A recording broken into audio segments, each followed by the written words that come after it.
ভালো লাগছে, অনেক দিনের অপেক্ষা। রবীন্দ্র কাব্য রহস্যের সাথে জুড়েই আছে অনেক দিন। তো একটা থ্রিলার, তো সবার খুব ভালো লাগবে আশা করছি। আমরা পরীক্ষা দিয়ে দিয়েছি, আজকে রেজাল্ট বেরোবে, রেজাল্ট তো দর্শকদের হাতে। অনেক দিন ধরে এক্সাইটমেন্ট, রবীন্দ্র কাব্য রহস্য ফাইনালি সিনেমা হলে চলে এসেছে। আমার খুব ইচ্ছে ছিল দেখার, এবং আরো বেশি কারণ আমার সব পছন্দের শিল্পীরা এর সাথে জড়িত। আমি ভীষণ এক্সাইটেড, কারণ রবীন্দ্রনাথ কিভাবে থ্রিলারে ফিচার করবেন সেইটা দেখার জন্য আমি প্রচন্ড আগ্রহী, এবং আজকে ফাইনালি সেই অপেক্ষার অবসান হয়েছে বলা যেতে পারে।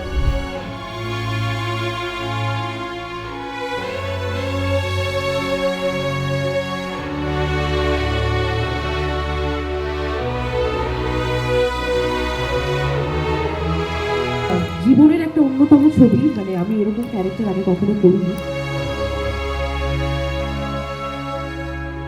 সত্যি খুব ভালো হয়েছে বইটা, মন দিয়ে দেখবার।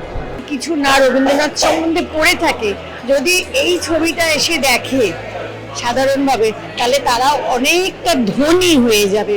কি বলবো, রবীন্দ্রনাথ সম্বন্ধে জেনে ধনী হয়ে যাবে।